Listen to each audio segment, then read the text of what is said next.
Bueno, entonces lo que yo les decía era que vamos a ver de alguna manera algunos elementos del Edipo en Lacan y que esto va a desembocar posteriormente en lo que nosotros vamos a llamar la posición subjetiva, que es lo que se diagnostica en la clínica psicoanalítica. En algunos momentos yo les he hablado de psicosis, de neurosis, de perversión, ¿cierto? Esas son las posiciones Sí. subjetivas que nosotros vamos a encontrar a nivel clínico y por eso es importante ver cómo Lacan concibe el Edipo, que lo hace a partir de tres momentos.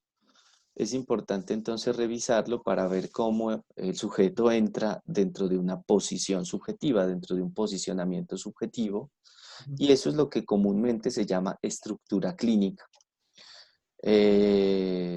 Bueno, sobre eso hay mucha literatura, pero cuando ustedes pueden entrar al Classroom van a encontrar dos materiales que tienen relación con esto, ¿no? Uno es la posición subjetiva y el otro es el diagnóstico como elemento de la posición subjetiva. Son dos textos que ustedes van a trabajar y van a leer a partir del desarrollo de unas preguntas. Profe, perdón. Sí, Adrián. eh, estos días estaba revisando esos documentos Ujú. y los empecé a leer, pero llega hasta cierta página y ya no deja leer más. Yo los subo, ¿sí? De todos modos ya están subidos. Ustedes simplemente entran al Classroom y los descargan. Si hay alguna indicación, me comenta, ¿de acuerdo? Porque hasta Vale, donde yo profe. los subí están completos en PDF. Incluso uno, que es el de la posición subjetiva como herramienta diagnóstica, ese deben Ese es un empezar trabajo de grado, desde, ¿no? sí, es un informe de grado, Exactamente. ese deben ustedes empezar a trabajarlo a partir de el marco teórico. Ahí está la indicación, cuando ustedes entren se van a dar cuenta, ¿de Sí. acuerdo? Mm, entonces nosotros quedamos en, vengan, lo pongo por acá, nosotros quedamos en este gráfico que lo estoy compartiendo en este momento. Mm, Este es el gráfico que nosotros trabajamos en la clase que acabamos el Edipo eh, en Freud con respecto a la niña. ¿Se acuerdan? Ujú. Lacan este elemento lo llama la tríada imaginaria. ¿Cuál es la tríada imaginaria? Como yo les decía en clase en ese momento, pues diferente a como se ha pensado en otros planteamientos teóricos, la tríada imaginaria implica el primer momento del Edipo en Lacan, donde lo que encontramos son tres elementos, como su nombre lo dice, pero excluyendo al padre. Es decir, en esta triada donde aparece la madre, el falo y el niño, no entra aún la categoría de padre, que eh, es algo que yo les comentaba ese día, ¿sí? Vamos a ver por qué eh, elementos específicos el padre no entra realmente.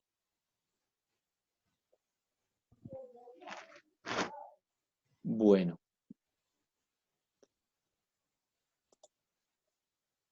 entonces, en ese orden de ideas, eh, mm, los elementos que aporta Lacan con respecto a la tríada imaginaria son específicamente los siguientes.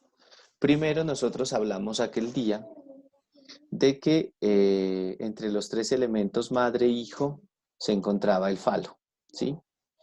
¿Cuál es la cuestión general en el Edipo, a la altura del seminario 4 y el seminario 5 en Lacan?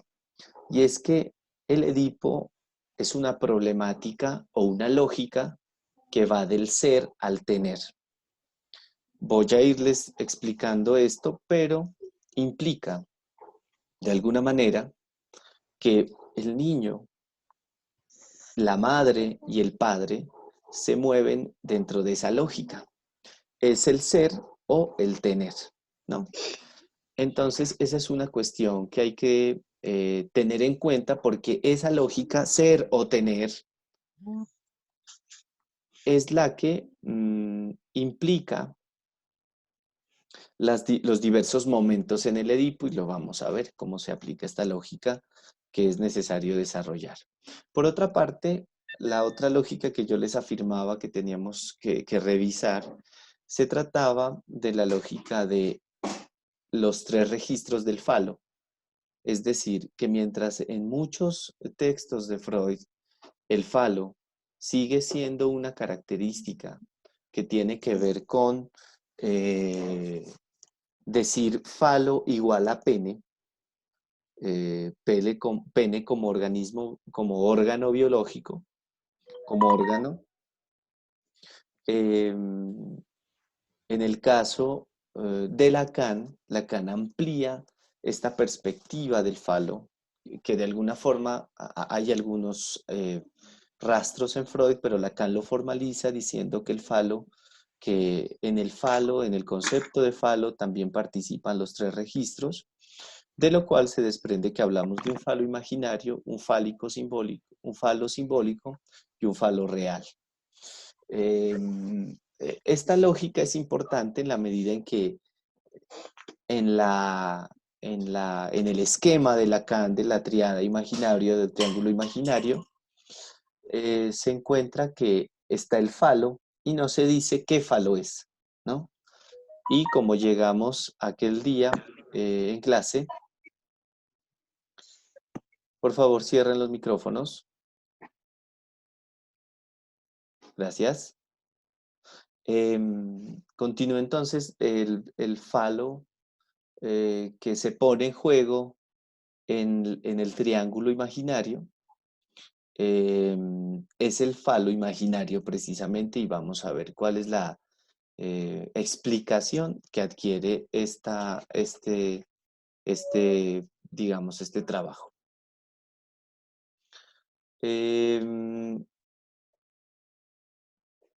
A ver.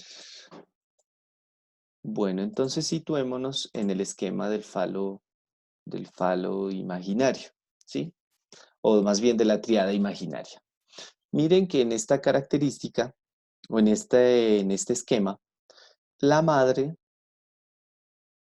y el niño están vinculados de forma directa.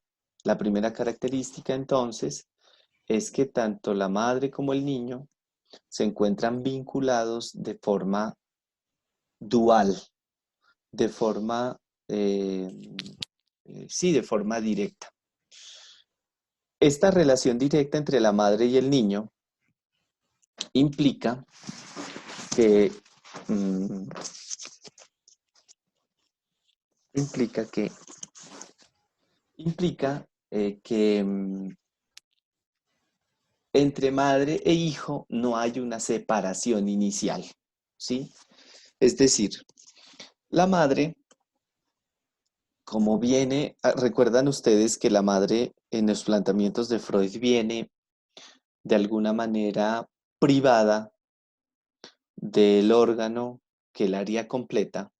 Por esto entra todo el tema de la envidia del pene y entra todo el tema del odio a la madre porque la hizo incompleta y también entra el tema de la dirección de la hija hacia el padre, del direccionamiento a nivel libidinal porque es el padre quien aparentemente le puede dar un hijo.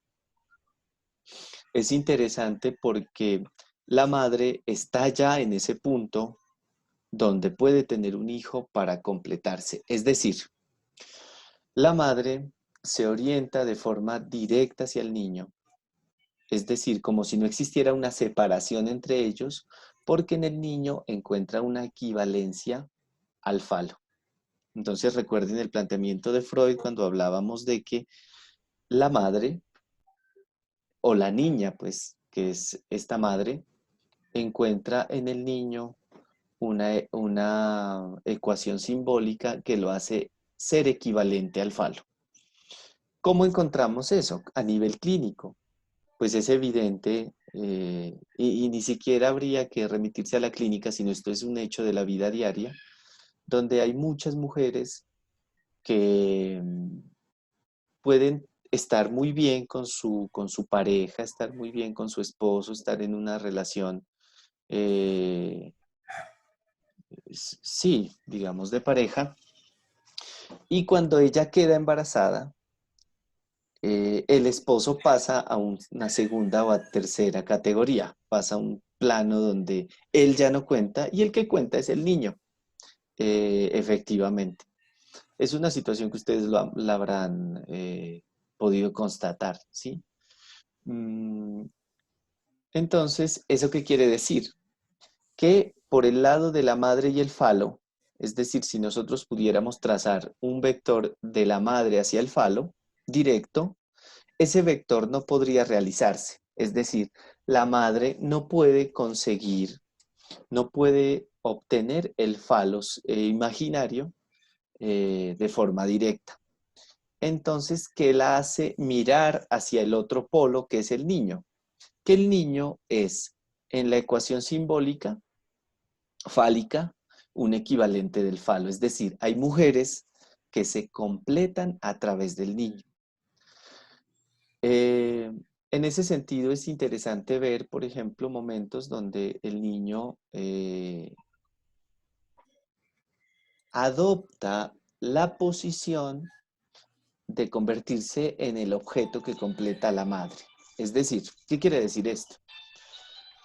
Quiere decir de alguna manera que entre eh, ese vector entre el niño y el falo, Lacan dice que el niño eh, asiente o consiente convertirse en el objeto de deseo de la madre.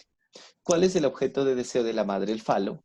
Y el niño acepta tomar esa posición para él. En ese sentido, es cuando Lacan establece realmente que el objeto de deseo de la madre se termina convirtiendo en el niño, o el niño se termina convirtiendo en el objeto de deseo de la madre. ¿Eso qué implica? Que en la madre hay un deseo de apropiación del niño, ¿sí? A este deseo, Lacan lo llama un deseo insaciable y un deseo que no tiene límite, ¿sí? Por eso Lacan en el seminario 4 va a tener una clase que se llama La madre insaciable, ¿sí? Porque encuentra que la característica del deseo de esa madre es que eh, el niño muy bien puede ponerse en el lugar de objeto de deseo, pero ese objeto de deseo termina convirtiéndose de alguna manera en algo que no la satisface del todo, ¿sí?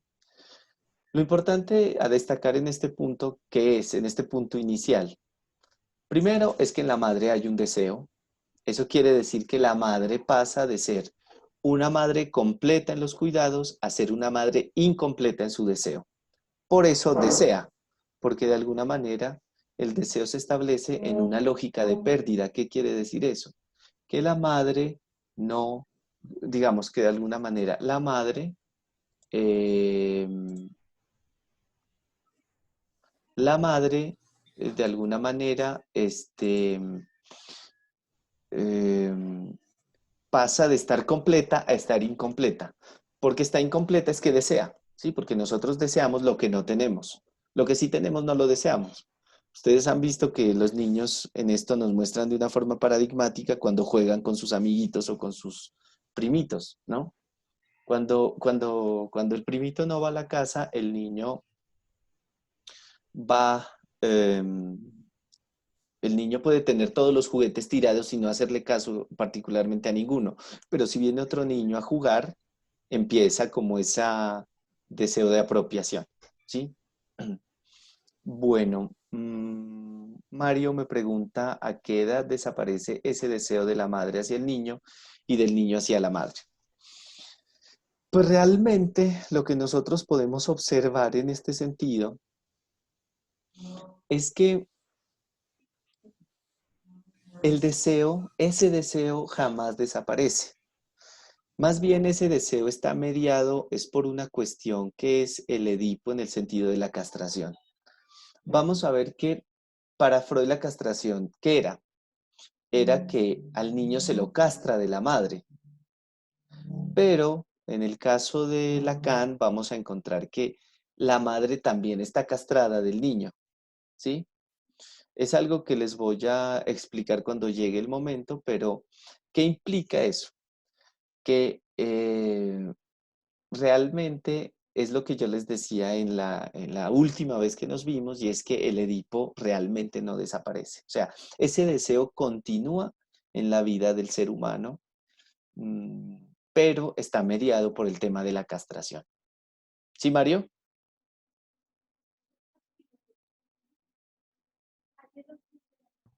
Se desmayó. Mario, ¿estás por ahí? Bueno, mientras Mario nos contesta, voy a continuar. Mario.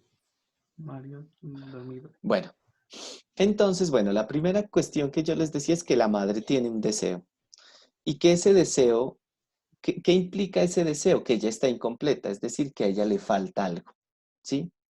Entonces, la madre en ese sentido pasa de estar completa, de ser una madre completa, en el sentido de que puede darle todos los objetos del cuidado al niño, a ser una madre incompleta porque algo le falta. ¿Qué es lo que le falta? El falo.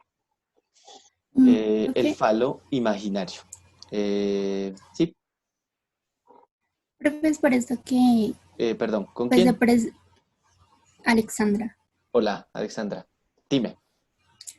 Profe, es por esto que se presentan problemas como drogadicción en los hijos o delincuencia por esta amor de la madre hacia los hijos, inconscientemente, por decirlo así. Verás, lo que pasa es que aquí no, todavía no hemos hablado como de un amor, ¿sí? Realmente porque el amor, ¿dónde se ubica?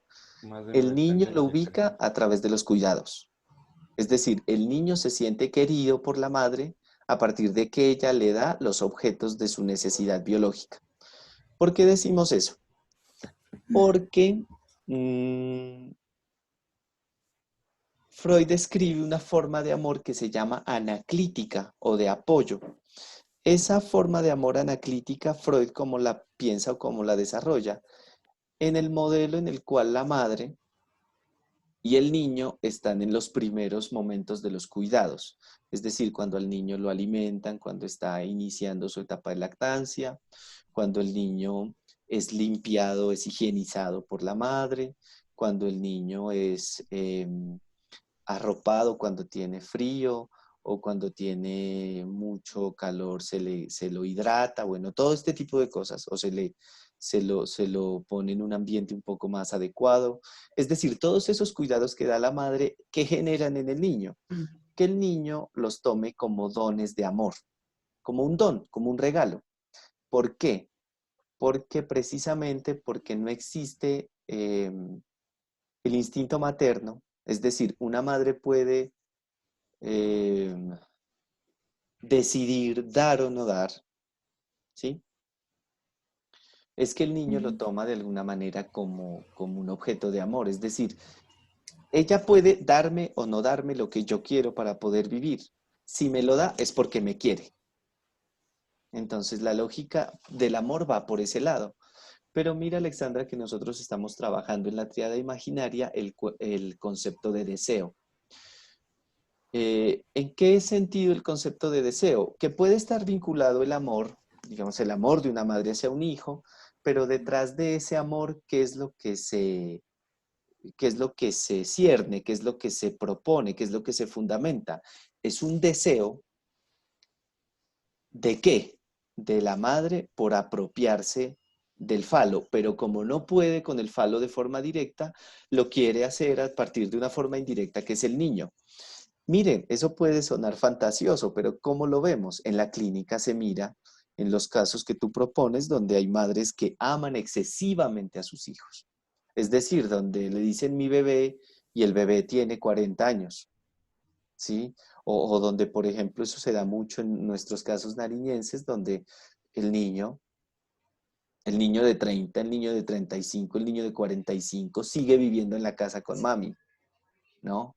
No. Entonces, digamos que el deseo aparece por ese lado, ¿sí? Y aparece en esa lógica. Lo importante que es de rescatar aquí, Alexandra, y es que eh, la madre está habitada por un deseo. Es decir, la madre en ningún caso es completa. La madre es un sujeto deseante. ¿Y por qué decimos deseante? Porque algo le falta. Es decir, uno no puede desear sin que le falte algo. Y a ella le falta algo. Por ¿Estamos? eso, y por eso el Edipo nunca va a desaparecer, ¿no? La concepción. Y sí, porque bueno, ese es un debate, pero no hay sujetos que vivan sin deseo. ¿Sí? Claro. Nosotros podemos preguntar qué pasa en el caso de la psicosis y en la psicosis en el autismo o en la psicosis en la esquizofrenia. Realmente hay deseo ahí, pero es un poco más difícil centrarlo. Profe, qué pena. También estaba Dale, leyendo Javier. acerca del tema Ujú. y lo asimilaban, porque estaba viendo también un video de una psicoanalista y lo asimilaba con una pregunta que decía, y bueno, y la persona que quiere suicidarse, o sea, pierde deseos de vivir, pierde deseos de todo, y ella decía que no, que al No. contrario, porque el deseo de muerte entonces también estaría presente. O Verá, estaba mal, fundamentalmente, no, fundamentalmente hay que entender que el deseo no es el anhelo. ya. Recuerdan que cuando trabajábamos la clase sobre el sueño, hablábamos de que el deseo no es el anhelo. El anhelo es lo que yo quiero hacer, y en ese caso entraría tal vez la lógica del suicidio, tal como Ujú. lo estás planteando. Y el deseo ahí tendría que ver es con otra cosa, porque nosotros cuando hablamos de deseo en psicoanálisis, hablamos de un deseo inconsciente, de un deseo que implica otra lógica diferente a la de las cosas que yo quiero, las que yo quiero comúnmente, ¿sí? Pero en el caso que tú propones, habría que ver qué anima el deseo de matarse, ¿sí? El deseo de acabar con una vida, porque eh, si lo vemos desde la perspectiva de Lacan en el seminario 4, donde estamos hablando de la tríada imaginaria, es un índice clínico, es decir, hay muchos sujetos que pueden buscar acabar con su vida porque el deseo de la madre es muy fuerte, es decir, es un deseo devorador. Lo que pasa es que eso es lo que vamos a desarrollar en este momento. Entonces, la madre tiene un deseo porque no está completa, busca el falo para completarse. Obviamente, el falo no lo puede tomar de forma directa, entonces se orienta hacia el niño. ¿Cuál es entonces la segunda característica importante? Que el niño se propone como el objeto de deseo de la madre. ¿Eso qué implica? Miren, muestra la lógica real del deseo. Lacan dice, tiene un aforismo, tiene una frase muy famosa en el psicoanálisis que habla sobre lo siguiente: el deseo es el deseo del otro. El deseo del sujeto es el deseo del otro, o el deseo del hombre, dice Lacan, es el deseo del otro. ¿Cómo entender eso de que el deseo es el deseo del otro? En el caso del niño, hay muchos ejemplos, pero de alguna manera, en el caso del niño es muy interesante porque el niño se propone como el objeto de deseo del deseo de la madre. ¿Qué quiere decir eso? Que lo que yo estoy deseando finalmente es ponerme como el objeto de deseo del otro. Esta pregunta que me hace Mario es muy importante en el chat porque él me dice, profe, ¿cuál es la manifestación física de ese deseo en el niño? ¿Se podría dar en la pareja? Por supuesto, es que eso es lo que realmente se produce entre muchas parejas. ¿En qué sentido? En que cuando surge el amor entre dos personas, una de esas personas o las dos pueden preguntarse a nivel inconsciente y a nivel del acto, ¿qué deseas tú para yo situarme en ese lugar? ¿Qué deseas tú para yo convertirme en eso que tú deseas? ¿Sí? Y esa es la lógica del deseo. Miren que en este caso el niño lo ejemplifica, pero también las parejas. La madre desea el falo, entonces, ¿qué hace el niño? Me propongo como ese objeto de deseo que es el falo. y en ese sentido, si la madre desea el falo, me desea a mí en últimas. Entonces, el segundo momento es importante. Miren que ahí ya destacamos dos cuestiones. La primera, que la madre desea y que el niño se pone en ese objeto, en ese lugar de objeto de deseo. Es decir, el niño se pone en el lugar del falo imaginario. Es muy interesante porque Lacan dice, a esto le suscitan muchísimos problemas. Es decir, lo que podría funcionar como una ¿cómo decirlo? Como una solución, termina confluyendo en un problema. ¿Cuál es la situación? Primero, es que el niño, al proponerse como objeto de deseo de la madre, es decir, como el falo imaginario que vendría a colmar a la madre, lo que hace el niño es de alguna manera iniciar un proceso de seducción sobre la madre. ¿En qué sentido seducción? No en el sentido corriente, sino en el sentido de proponerse él como objeto. Miren que aquí es donde entra la primera cuestión de la lógica del ser, que hablábamos al principio del ser o tener. El niño entra en la lógica de lleno, en este momento, a proponerse como el objeto de deseo de la madre. Entonces, él busca ser el falo de la madre. Y por otra parte, el niño se enfrenta con un problema. Cuando la madre se orienta hacia él como objeto de amor y objeto de deseo, aparece una cuestión fundamental y es que el niño se enfrenta realmente con un deseo que es insaciable, como les había dicho hace unos momentos. Es decir, el niño se propone como un objeto de deseo de la madre y se encuentra que el deseo de la madre es infinito, insaciable y es devorador. ¿Qué quiere decir eso? Que el niño queda presa de una trampa a la que él mismo entró de alguna forma sin ser convocado, ¿sí? Pero el niño a través de esa posición donde él agarra esta posición, donde agarra esta situación, donde toma esta situación para él, queda entrampado dentro del deseo de la madre. ¿Qué dice Lacan del deseo de la madre? Dice es un deseo insaciable y lo compara al final, a las últimas clases del seminario 4 como un cocodrilo con la boca abierta, dispuesto a tragarse al niño. Profe, una pregunta. Sí, ¿Sofía? Sí, Sofía. Hola, Sofía, dime. Hola, profe. Profe, ¿de ahí es que viene el término de la madre cocodrilo o la madre devoradora del niño? Totalmente. Es de ahí de donde viene el término madre cocodrilo o madre devoradora.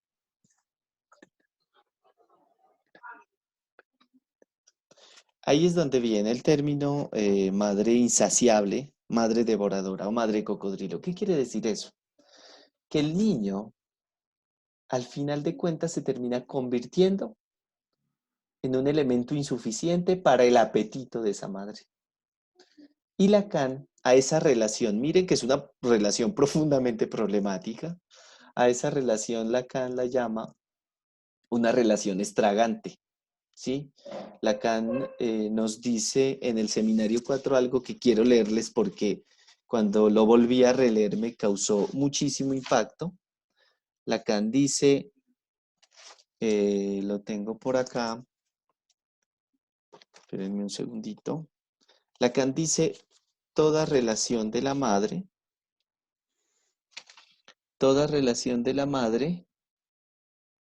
implica, a ver, dice esto, el papel de la madre es el deseo de la madre. Esto es capital. El deseo de la madre no es algo que pueda soportarse tal cual, que pueda resultar indiferente. Siempre produce estrago. Hasta ahí la cita de Lacan, miren que es muy interesante porque de alguna manera, ¿qué es lo que propone Lacan finalmente? Y es que la relación con la madre es estragante. Y que ese deseo de la madre siempre produce estrago, ¿sí? Entonces es un elemento que debemos conservar porque el niño busca entrar al deseo de la madre, pero cuando está ahí no sabe qué hacer. Es decir, y esta es otra de las características que Lacan destaca por fuera de los planteamientos de Freud. En muchos casos clínicos Freud lo propone, pero realmente es Lacan quien lo postula de forma específica, es que el niño, al quedar atrapado por ese deseo de la madre, ¿qué es lo que empieza a evidenciar? Y es que empieza a sufrir y a experimentar una angustia supremamente fuerte. ¿Por qué? Porque él se enfrenta a la posibilidad de ser devorado. Hasta ahí, ¿preguntas? ¿Alguna cuestión que haya que revisar? Profe, ¿el niño cómo Javier. interpreta? Sí. Hola, Hola, Javier, dale. profe. Dale. ¿Cómo asimila esta relación extravagante del niño? Que pues, la relación es producente de estragos en el niño, pero él cómo lo asimila. Bueno, realmente el niño no puede asimilarla. Ese es el gran dilema del niño, porque él quiere a toda costa en un primer momento ser el falo. Cuando la madre se dirige con todo ese deseo infinito hacia ese niño, el niño de alguna forma no puede salir de eso, no puede salir de ser el falo, ¿no? Y esa es la evidencia clínica de la angustia, es decir, el niño intenta de alguna forma salir de esa posición de ser el falo, pero no puede hacerlo. Entonces, ¿qué es lo que hace el niño? Por un lado, empieza todo el tema de la angustia, que se ve evidenciada en ciertos casos, por ejemplo, en el caso Juanito, que es un caso que yo les pedí que por favor lo leyeran, porque esto se muestra de una manera muy esencial, muy ejemplar, y digamos que ese es el primer elemento, Javier, el primer elemento es la angustia, una angustia profundamente fuerte en el niño, porque el niño entiende de alguna manera que puede ser devorado en cualquier momento. Y el otro elemento que destaca Lacan es que el niño, es que es en este momento donde realmente empieza la masturbación infantil.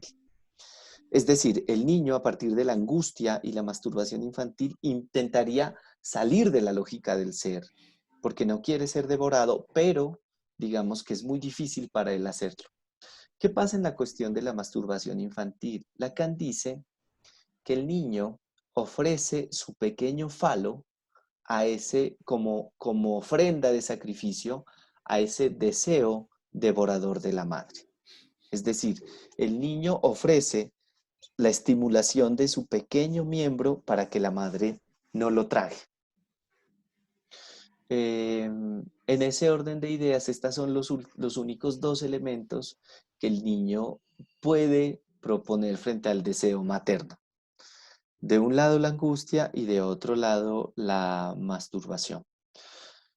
¿Qué dice Lacan de esta tríada imaginaria? Que es una etapa profundamente caótica, que es una etapa que tiene que ver efectivamente con lo que Freud llamaba lo pre-edípico, es decir, la tríada imaginaria es un momento preedípico porque ahí no hay padre, y es un momento previo al complejo de Edipo, pero miren que tiene unas problemáticas muy interesantes que merecen ser destacadas a nivel clínico y que de alguna manera implica ver cómo esto afecta al sujeto posteriormente, ¿sí?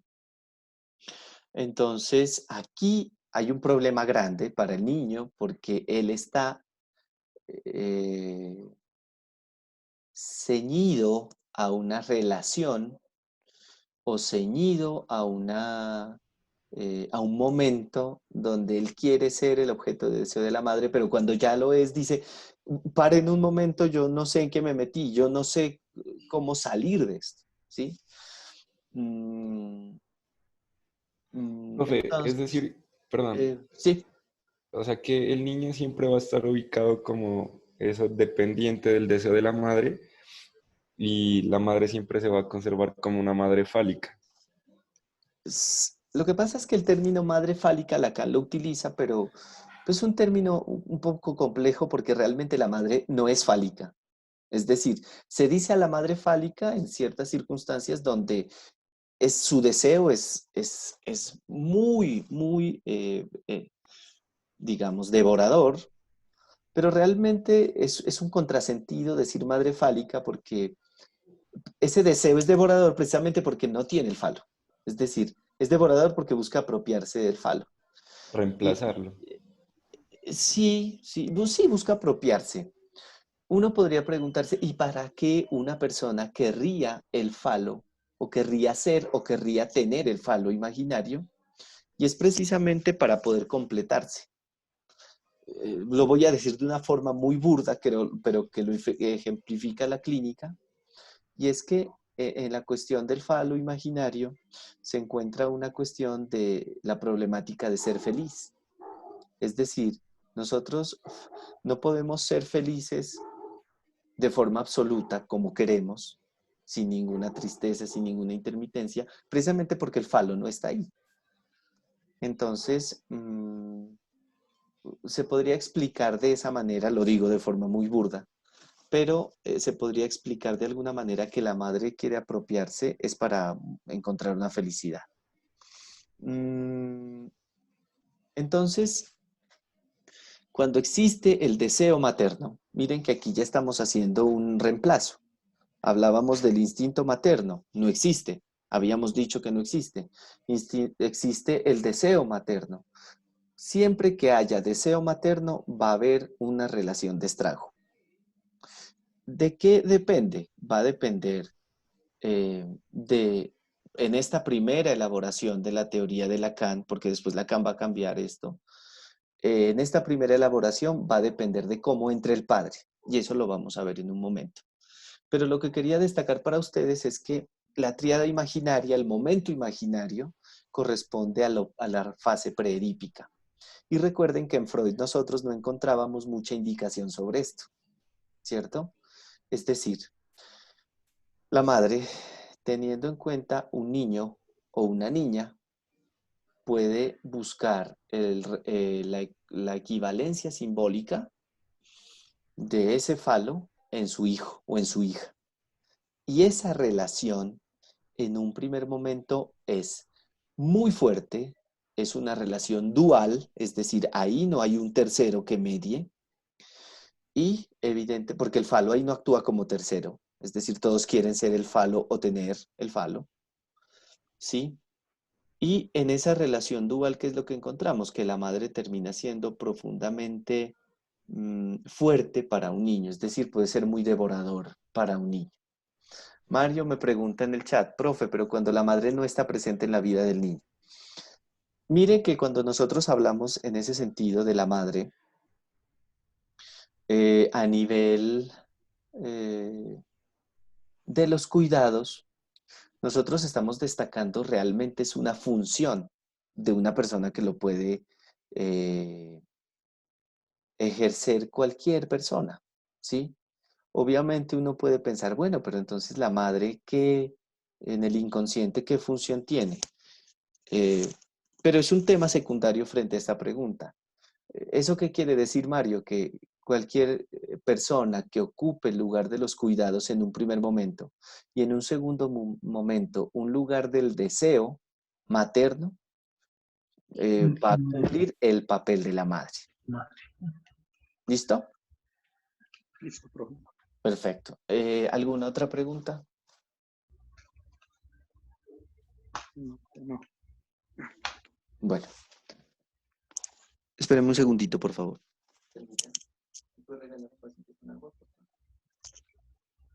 Bueno, listo.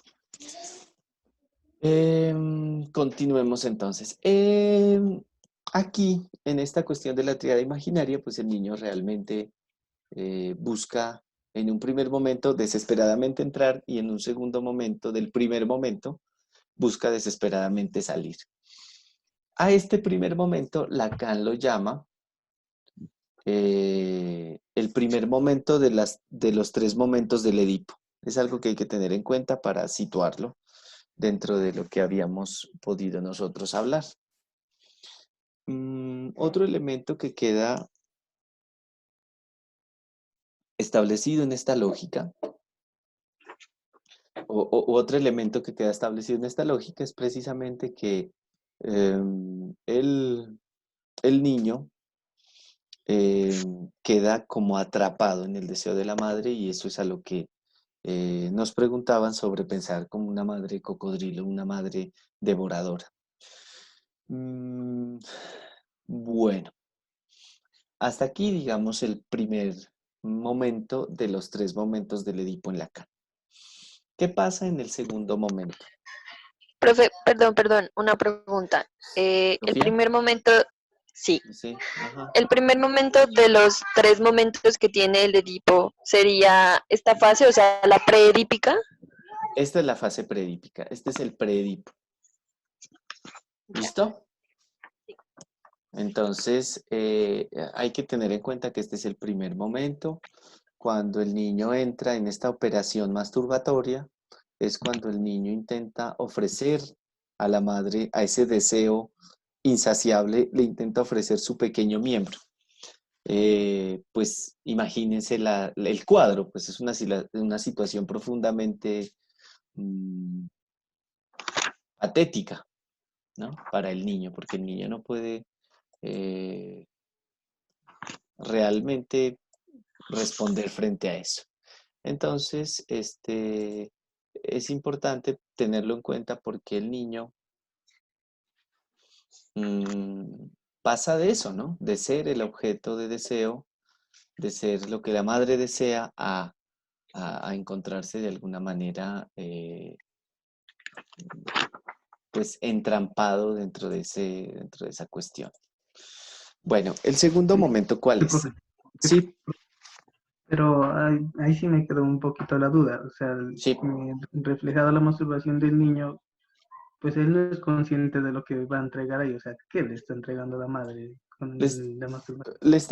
en palabras de Lacan, le está entregando su pequeño goce masturbatorio como ofrenda para no ser devorado. Pero entonces se podría decir que es consciente a que eso genera placer. Sí, por supuesto. Digamos que esa es la parte que nosotros destacamos como, como más superficial. Es verdad, en toda masturbación puede destacarse un placer de órgano, pero lo que Lacan encuentra detrás de esa masturbación es infantil, ¿no? Infantil es que más allá del goce del órgano, hay un temor y un goce en el sentido psicoanalítico de poder ser el objeto de devoración de la madre. Y eso es lo que subyace a la lógica masturbatoria. Ya, profe. Perfecto. Entonces, hasta ahorita hemos hablado una relación de los dos personajes del Edipo, madre e hijo, con el tema de la, el El falo, falo. el falo imaginario, ¿sí? Que es algo que hay que tener muy en cuenta. Entonces, en este punto entra el segundo momento del complejo de Edipo. Este es un momento que Lacan lo designa como simbólico, ¿sí? El primer momento era un momento imaginario y el segundo momento es un momento simbólico, ¿sí? Es algo que hay que tener en cuenta. ¿Cuál es el elemento diferenciador dentro de esto? Y es El que padre. es efectivamente el padre quien entra dentro de esos 3 elementos iniciales. Pero es muy interesante porque uno podría preguntarse en este esquema que hemos venido desarrollando para esta clase, ¿sí? ¿Dónde entra el padre? ¿Entra por el lado de la madre? ¿Entra por el lado del falo? ¿Entra por el lado del niño? Esa es la pregunta que hay que hacerse en este punto. Realmente el padre, eso que nosotros llamamos padre, en primera instancia entra por el lado de la madre. Pero ¿cómo entra por el lado de la madre? El padre entra por el lado de la madre en tanto que es un decir y un señalamiento por parte de la madre hacia quién es el padre de ese niño. Ustedes saben que hay un dicho entre los romanos que decía la mater certísima y el pater incertus. ¿Qué quiere decir eso? Que el niño, más bien que el niño está sometido a una relación de poder omnipotente de la madre, porque la madre, además de poder darle los cuidados para que él pueda sobrevivir o dejarlo ahí para que muera, porque hay madres que lo hacen, también puede decirle al niño quién es tu padre. ¿En qué sentido?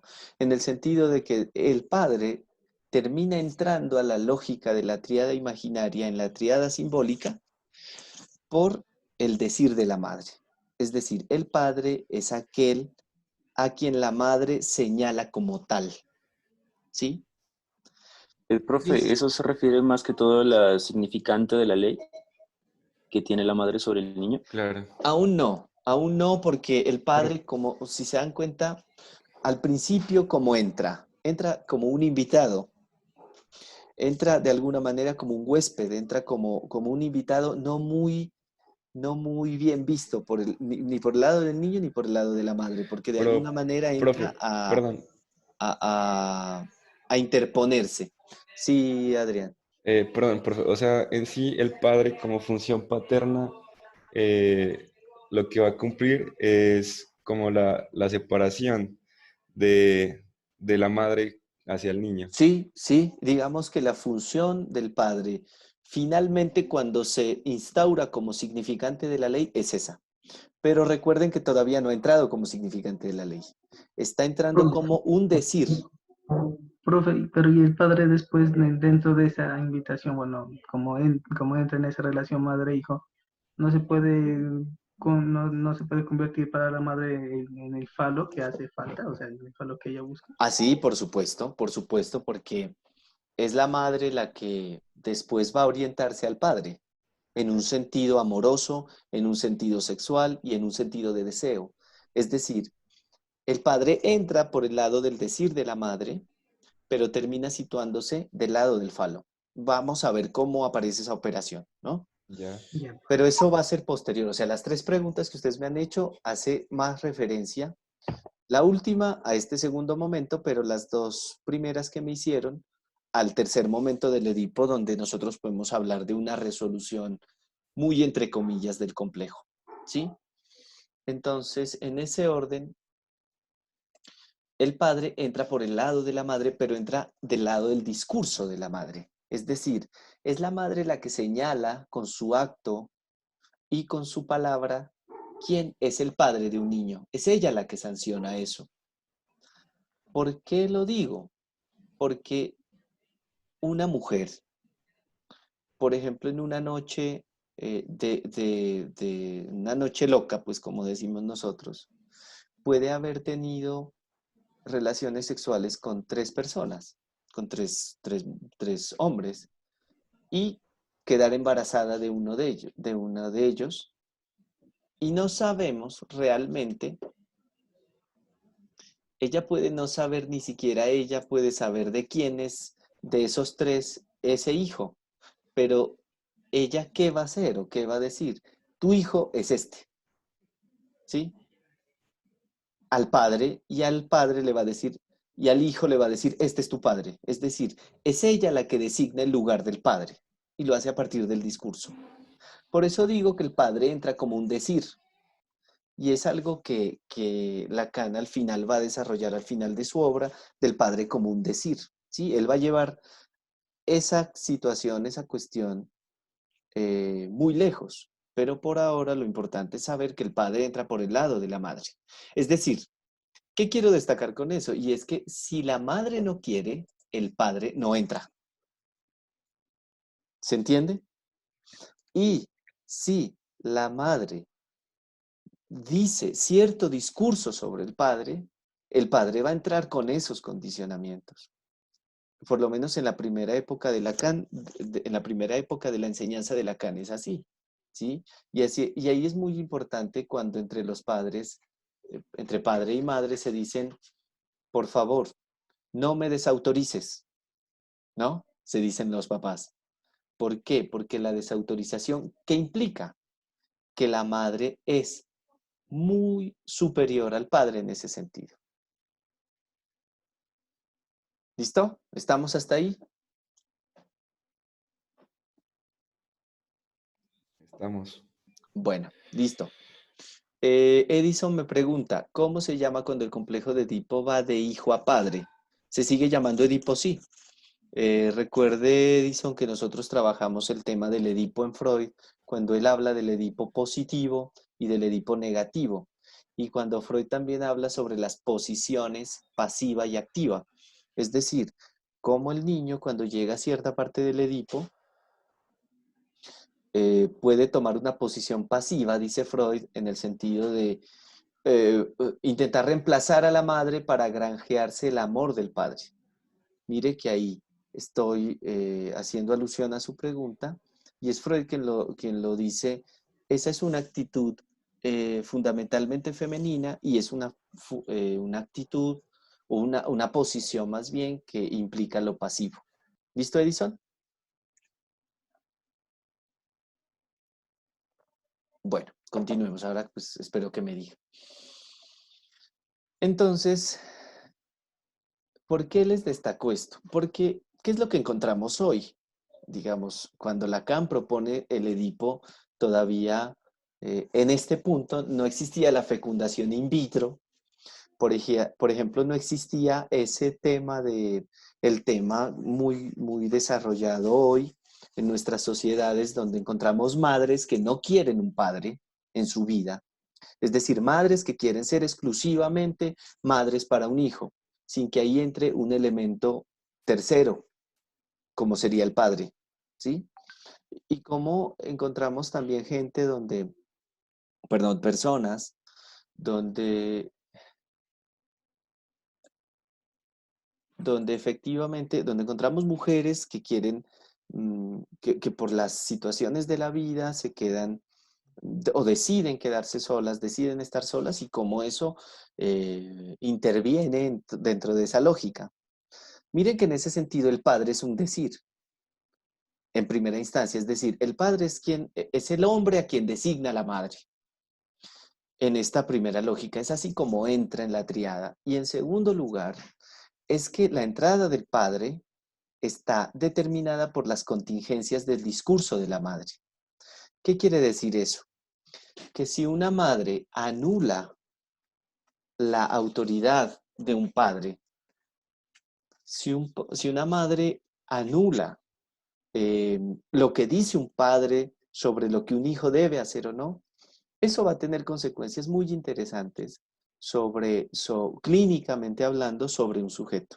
Miren que la semana anterior, mentira, hace 2 semanas, una mujer me consulta porque quiere traer a su hijo a análisis, pero antes quiere venir ella. Cuando la recibo, ella me comenta que las situaciones con el padre hoy en día son muy complejas porque el muchacho no le hace caso al padre. Y cuando empiezo a indagar por qué, ella me dice que su actitud ha sido la de defensa de su hijo. ¿La de defensa en qué sentido? Profe, se En le el fue la señal. sentido, Profe, ahí, profe, ahí, Profe, se le fue la señal. ¿puede hola, ahí. repetir que se cayó la señal, ¿En qué profe? punto se cayó? Ah, hola, ahí. Sí, ahí ya. ¿En qué punto? ¿Hasta qué punto me escucharon? Cuando dijo que ya fue a consulta. Ok, entonces entonces ella viene a consulta porque quiere traer a su hijo a análisis, pero viene antes ella. Y ella me cuenta el panorama y dice que la situación en su casa es muy compleja, es muy complicada porque este chico, este muchacho, ya es un muchacho universitario, como ustedes, él dice que más bien ella manifiesta que él no le quiere hacer caso al papá en ningún aspecto. Y yo le pregunto más o menos qué pasa, qué ha pasado en ese sentido, y ella me dice, es que yo siempre defendí a mi hijo. Mi actitud siempre fue la de defensa de mi hijo. ¿Y eso qué implica? Que siempre desautorizó al padre. Sofía, cierre el micrófono, porfa. Gracias. Bueno, entonces existe, miren que ahí es interesante porque la madre tiene un poder muy fuerte sobre el niño, incluso sobre cómo entra el padre en esa vida. Bueno, eso es algo que hay que es muy interesante como trabajarlo, ¿sí? Entonces el padre entra por el lado de la madre y como este padre que entra como un padre dicho, como un padre señalado por la madre, en el buen sentido, ¿no? Como diciendo, cuando digo señalado este es tu padre, señalándose de que este es el padre del niño, como ese padre pasa de ese punto al punto en la gráfica de arriba del falo imaginario. Lacan dice algo muy interesante, por lo menos a mí me causó ¿cómo decirlo? Me causó mucha inquietud cuando lo leí en Lacan. Dice Lacan, el padre entra al lugar del falo imaginario porque la función del falo real lo soporta. ¿Qué quiere decir eso? ¿Se acuerdan ustedes que habíamos hablado sobre el falo imaginario y el falo simbólico y el falo real? Diciendo que el falo imaginario es el objeto de complemento que se busca en el deseo y que es un objeto que se puede a sí mismo desprender del cuerpo, arrancar del cuerpo, y que el falo imaginario también se define como la imagen erecta del falo, es lo que las fórmulas que Lacan da en el seminario 4, pero también habíamos hablado del falo real. ¿El falo real en qué sentido? El falo real en el sentido en que era el pene. Miren que si examinamos esa afirmación de Lacan, donde él dice que el padre entra al lugar del falo imaginario en soporte o por su soporte del falo real, ¿qué quiere decir eso? Que el padre entra al lugar de objeto de deseo de la madre y también el lugar donde el niño se puede orientar, ¿sí? En su deseo, porque tiene un pene. Pero entonces el niño saldría ya del deseo de la madre como tal, ¿ya? No todavía. Realmente el niño todavía tendría que transitar cierto camino, ¿sí? Voy a poner una imagen acá que aparece un poquitín pixelada, pero muestra este cambio del padre hacia el falo, al tema del falo real, ¿sí? ¿Lo pueden ver? Ya ahorita A ver, apareció. voy a señalar, voy a dibujar, no, se bajo, esperen. Voy a intentar dibujar un poco sobre esta imagen. Lo que pasa es que no me deja ampliarla. No se deja. No me deja ampliar, esperen un segundito.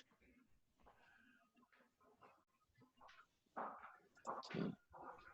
Bueno, ¿ustedes pueden ver el mouse? Sí, Ok, entonces, ¿cuál es la cuestión? El padre entraría por este lado, pero terminaría en este lado. ¿Se entiende? Que es lo que les estoy destacando a nivel de la cita de Lacan. Él no, otra dice, vez, profe, por favor. No, no. entonces, el padre está en este lado. ¿Lo ven donde digo el discurso que señala? Como en medio. ¿Lo ven ahí? El Sí, discurso que profe, ahí señala. sí. Sí, Perfecto. Aquí entra el padre con un discurso que señala, pero ¿dónde se termina situando? Acá arriba. Entonces, el padre termina en el lugar del falo imaginario. Este es el padre, tiene el falo real que lo deja ocupar el lugar que está destinado para el falo imaginario. ¿Se entiende ahí? Ahí, profe. Sí. Espéreme un segundito que me llegue una pregunta y ya le respondo. Ahí, profe. Ay, ¿qué, mijo? Exactamente. Sí, sí, sí, sí, total. Sí. ¿Qué Sí, hace, sí. joven? No, no, está bien, está bien. Espéreme que me llegó. Ah, ya. Dice David. David me pregunta, ¿es decir que el padre es el representante directo del falo? En este caso, sí. ¿Sí? Miren que ahí el padre, por tener un pene real, que le cuelga, digámoslo de alguna manera, termina acaparando una función que aparece del lado del falo imaginario. Y después va a terminar, cuando se constituya como el significante de la ley, se va a terminar estableciendo como el padre,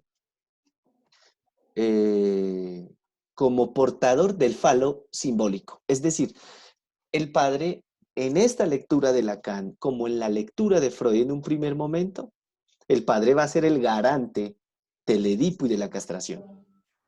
Y el padre va a terminar, digamos, ¿cómo les digo? En un lugar de privilegio. ¿Se acuerdan que yo les decía eso?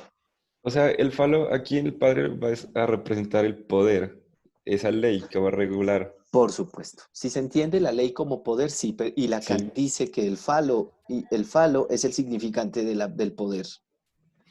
O sea que Miren el que, padre, perdón, profe, viene a regular como esos intercambios entre el niño y la madre y eso es más que todo como una ley de prohibición que llega a interponer. y sí, sí, Y porque, perdón, profe. sí, sí, sí, sí, sí, Y si vamos desde el libro de Freud, El malestar en la cultura, que habla como de la prohibición al incesto. Entonces, en ese caso, el padre prohíbe a la es madre el y al hijo de garante, acostarse juntos. exacto, es el garante de la prohibición del incesto. Por eso le digo, el padre termina convirtiéndose en el garante del Edipo.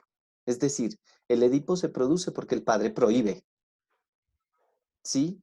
Pero, a ver, quien está dibujando es el padre allá abajo, también debe dibujarlo arriba. Ya, ya padre, le iba así, ya, profe. Ah, gracias. Entonces, a lo que voy es a que el padre va a terminar en un lugar de excepción en el Edipo. Eso en Freud siempre se mantuvo, en Lacan no.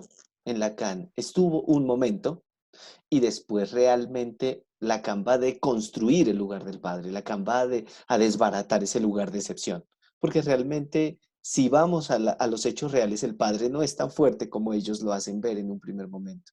Sí.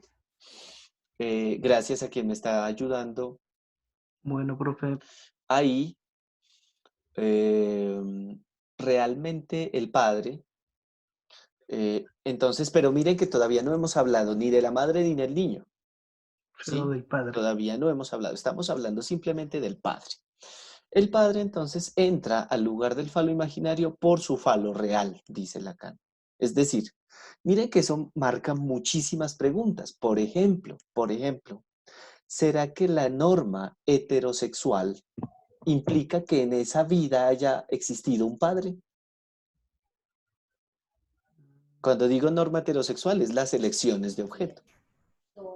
Cómo ese padre fue garante de una posición heterosexual en la vida de alguien. Y cómo tal vez pensar, porque en esto hay una conferencia muy interesante sobre una psicoanalista francesa que se llama Colette Soler, que tal vez les puedo compartir el enlace. Ella dice, se pregunta, ¿el padre es el garante de esa norma heterosexual? ¿Qué quiere decir eso? ¿Que será que en los casos donde encontramos homosexualidad hay una carencia del padre o una inactividad, no sé cómo decirlo, tal vez una como falla del padre? No queriendo decir que lo positivo o o lo bueno sea que el padre haya estado y genere heterosexualidad y diciendo que lo malo sea la homosexualidad y que no haya estado el padre. No, son dos condiciones diferentes. Aquí no vamos a juzgar eso, porque es que ya les he afirmado, basándome en Freud, que el padre, perdón, que la elección de objeto, es decir, ser heterosexual o ser homosexual, en ningún caso es algo natural.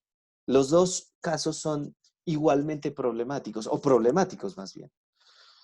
Entonces es algo que hay que tener en cuenta, ¿sí? Es una pregunta que uno puede hacerse. ¿Qué pasa cuando el padre falla en su entrada por ese lugar? ¿Sí? Bueno, si el padre entonces, seguimos en el segundo momento, si el padre eh, ocupa el lugar de lo que la madre desea, que es el falo imaginario, nosotros destacamos dos cosas. Fundamentalmente la primera es que la madre no se completa con el hijo, por más que quiera. No se puede completar con el hijo. ¿Por qué? Porque el hijo siempre va a ser insuficiente frente a ese deseo. Y el hijo va a ser insuficiente como objeto frente a ese deseo. ¿Por qué lo digo? Porque la madre, si se completara con el niño, quedaría para siempre, digamos, captada en una relación con el niño. Pero ¿qué es lo que encontramos en las madres? Encontramos que la madre tiene el niño, se puede completar con él todo lo que quiera o intentar completarse todo lo que quiera con él, pero vemos de alguna manera que el niño,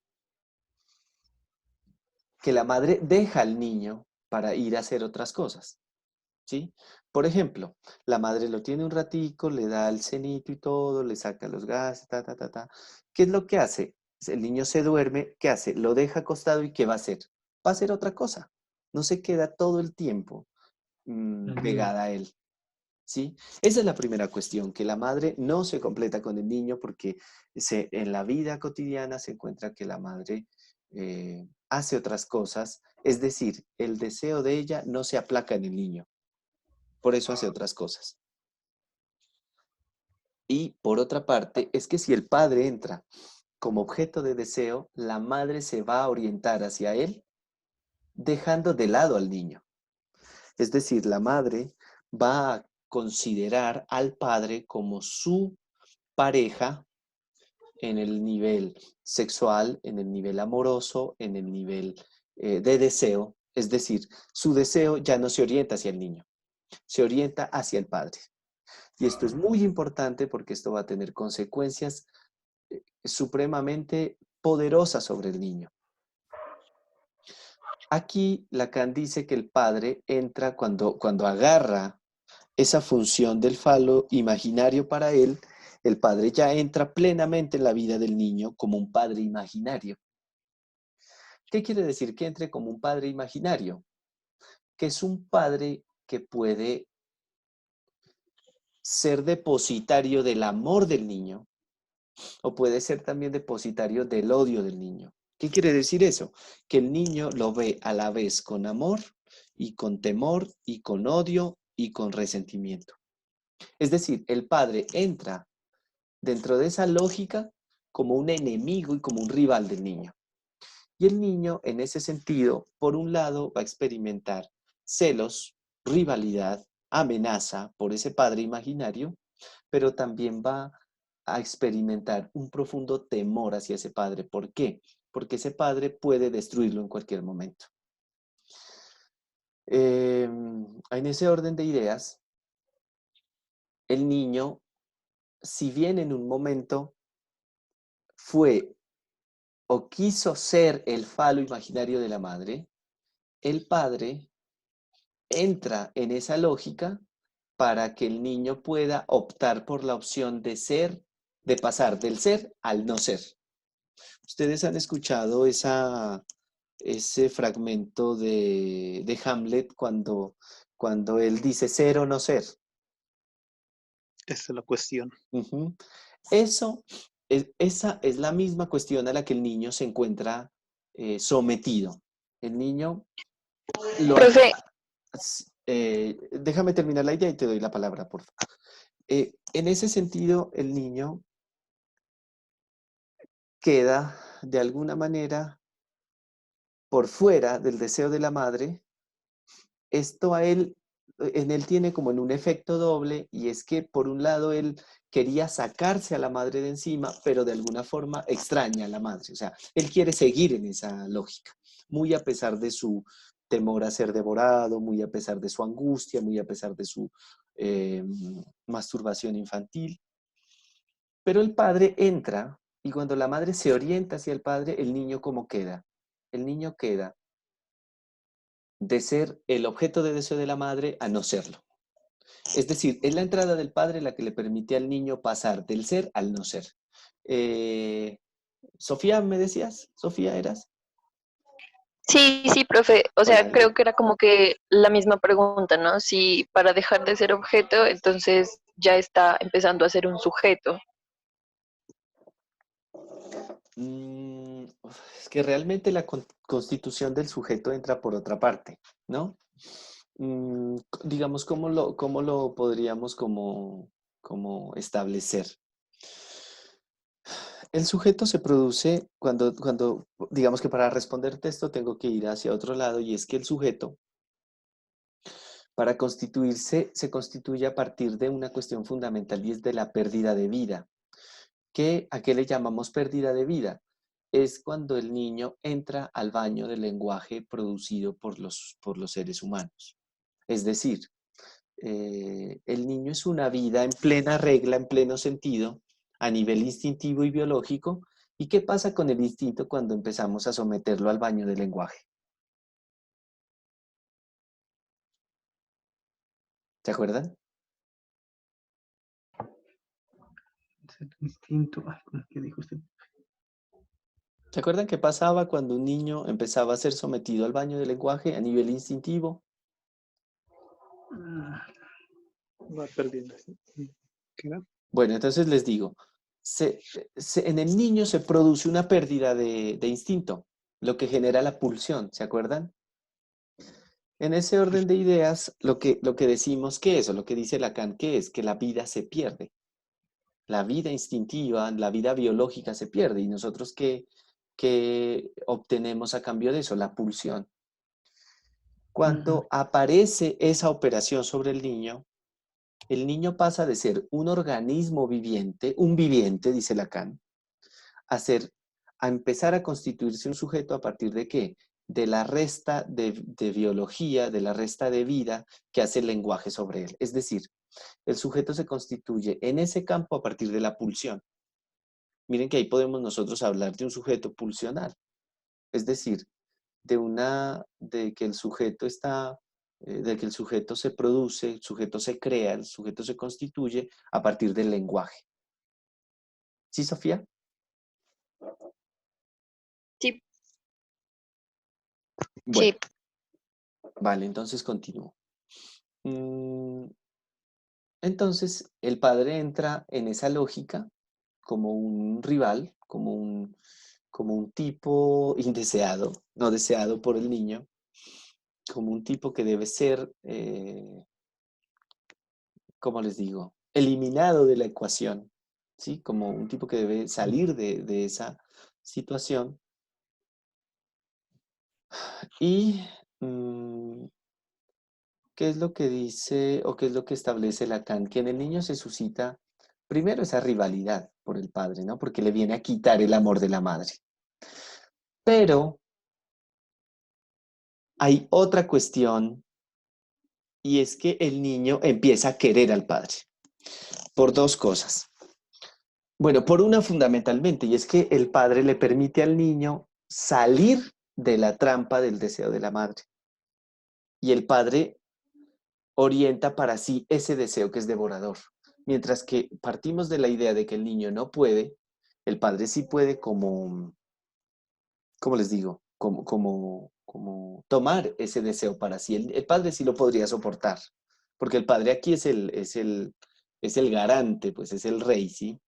Mientras que el niño, pues el niño está en una posición muy, digamos, muy precaria frente a la madre.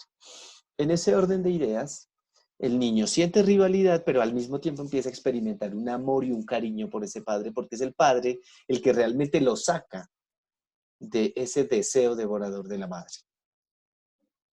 Es decir, aquí es donde se empieza a esbozar la función del padre, específica de un padre, en el sentido de poder separar a la madre del hijo. ¿Sí? Esa es una de las claves que empieza a establecerse acá. Pero en primer momento, ese padre es vivido como un padre amenazador. como un padre imaginario, es decir, como un padre que me va a quitar lo que yo quiero, pero es que a mí me tiene que quitar lo que quiero para poder constituirme como sujeto, para poder salir del Edipo. ¿Se entiende? Chachos, Sí, profe. ¿sí? Sí, Sí, profe, sí. ¿Preguntas? No, Nada. ¿Qué se le perdió, profe?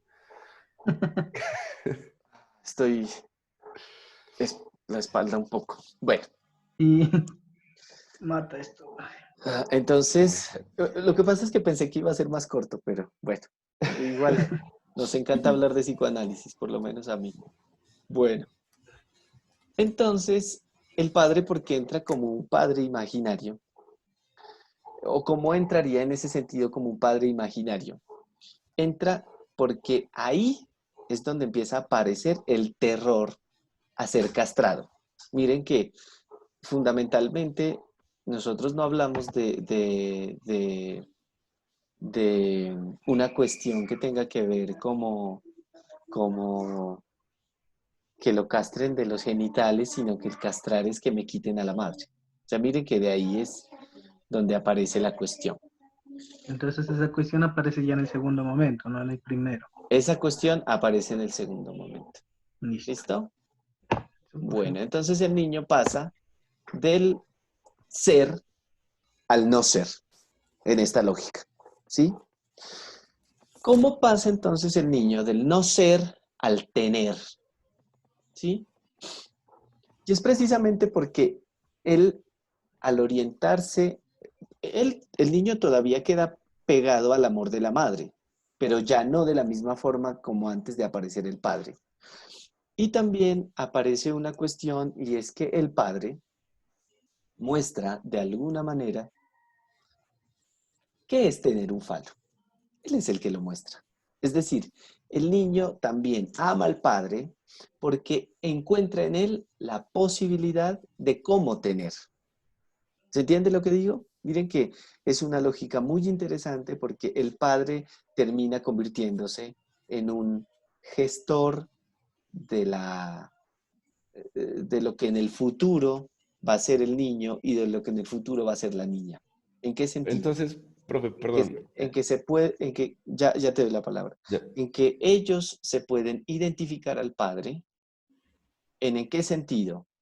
El niño se identifica al padre en el sentido de la heterosexualidad para tener una mujer como él la tuvo, y la niña se orienta hacia el padre en el sentido de la heterosexualidad también para poder tener un hombre como era el padre para que le dé un hijo.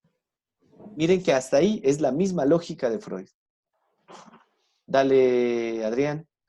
Eh, entonces, a ver si entiendo. En el caso del niño pasa del ser al tener. Al no ser primero. Ya, El niño al no pasa ser. de una lógica de ser el falo a no serlo. Y después, Pero cuando al tenerlo. cuando aparece el padre, él pasa del ser al tener, pero el tener no lo tiene él realmente. Quien lo tiene es el padre, es decir, aparece el padre como el garante de O, cómo sería la vida si sí se lo tendría. o ni siquiera al padre, sino más bien se lo atribuye a la cultura. No, en Lacan, en el seminario 4 y seminario 5, y hay un texto que no me acuerdo cómo se llama. Realmente el padre es el que tiene. El padre es quien tiene.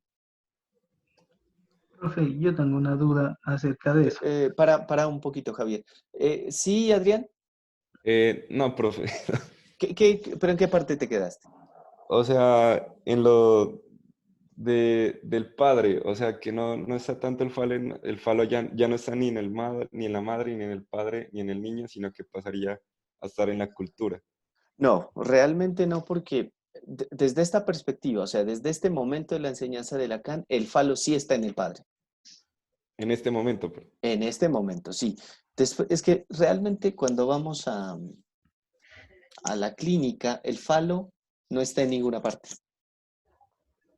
Ya. Pero en este punto, Lacan dice, el falo queda del lado del padre.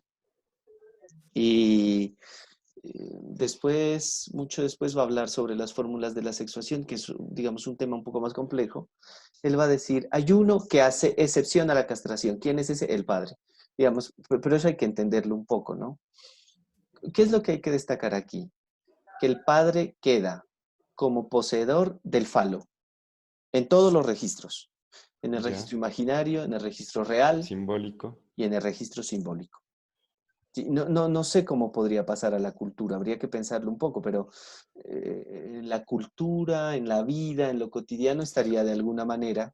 O sea, porque diría, en el padre en lo simbólico, está pues que se necesita de un padre que represente la ley, más no que la sea.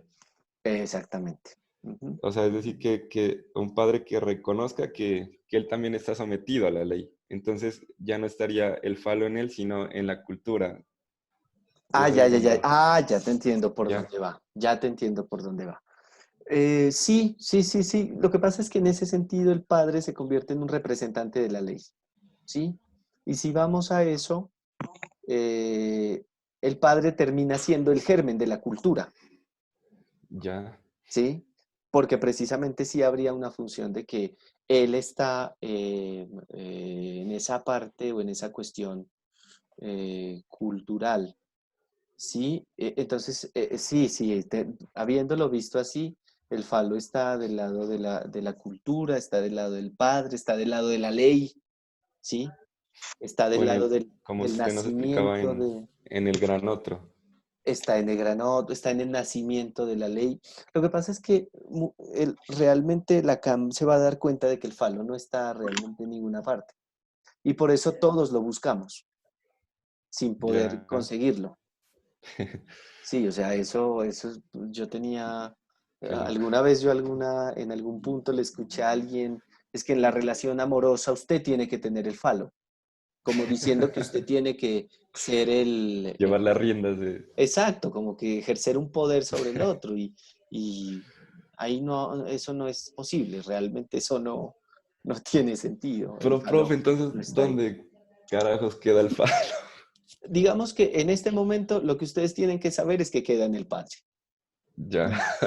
Sí, si queremos avanzar, obviamente Lacan va a deconstruir esa posición, como les digo, pero el falo pues el falo, ¿dónde va a quedar finalmente? En cómo aparece el tema sobre la posición sexuada, es decir, cómo ser hombre, cómo ser mujer. Ya. De ese lado uno podría ver el tema del falo, también va a quedar del lado del goce, en el Pero, por sentido de ejemplo, entender que hay un goce fálico. Bueno, pero el falo como tal, eso no se tiene. ya. Y vas a Porque preguntar algo más. como lo que le decía del niño, o sea, que pasa del ser al tener. Ujú. El niño quiere tener realmente, ¿no? Porque él Y, todavía quiere tener para ocupar el lugar del padre. Por claro, eso aparece la rivalidad. y en la niña que está del ser al no tener. Lo que pasa es que, como les decía en un primer momento, en la niña la lógica opera diferente. ¿Por qué? Porque ella ya Ya, está privada de entrada. ¿Qué es ok. cómo opera el tener? ¿Cómo opera el tener? Opera en el sentido de identificarse a la madre para poder tener un hombre como la madre lo tuvo, ¿sí? Esa es la primera formulación de Lacan. Quiero aclarar eso porque si no después aparecen como, sí, pero esa no es la última posición, por supuesto, es que no podemos analizar toda la obra de Lacan en 2 horas, pero el tema implica realmente que en un primer momento, tanto Freud como Lacan resuelven las posiciones del Edipo a partir de la identificación. Como yo me identifico con la madre como hija, o como yo me identifico con el padre como hijo, y así puedo obtener una pareja como ellos la tuvieron. ¿Se entiende? Sí. Listo. Ahora sí, Javier, ¿me ibas a preguntar algo? No, ya se fue. No. No, sí, profe. No lo saques así. Dale, Profe, Javier. Sí. bueno, en cuanto a la identificación del falo al niño, bueno, lo identifica siempre con el hombre, ¿no? O sea, con el padre. Pero cuando hay de ese tipo de parejas, porque yo he visto pues en muchas circunstancias donde hay tanto madre como padre son muy reservados. ¿cómo el niño puede identificar que realmente pues el padre también tiene falo? Pues el niño sí, porque se mira y se toca, pero ¿cómo puede asociarlo hacia que la otra persona que está al lado de él tiene también? Ah, es que mire, los niños son muy curiosos, ¿sí? Y ellos tienen formas para saber cómo es la cosa. Igual, uno en el tiempo de Freud, como no había educación sexual como la hay en este punto, ya le Ujú. respondo al del chat, como no hay, en ese tiempo no había eh, esa educación sexual que hay ahora, los niños se daban forma, ¿sí? Los niños de todos modos se bañaban con la mamá o se bañaban con las nodrizas, con las nanas o miraban cómo orinaba el padre y cómo orinaba la madre. O sea, en eso el niño, como dice Freud en lo sexual, es un investigador, un pequeño investigador. Y ahora con la educación sexual, eh, lo que siempre les digo, no sé si tengan hijos, pero los nenes vienen y nos preguntan, papi, ¿qué es tener, papi? ¿Usted por qué no? ¿Usted por qué tiene esto? ¿Por qué mi mamá es diferente? O sea, en eso siempre hay un conocimiento, Javier. Por Por eso, más reservados que...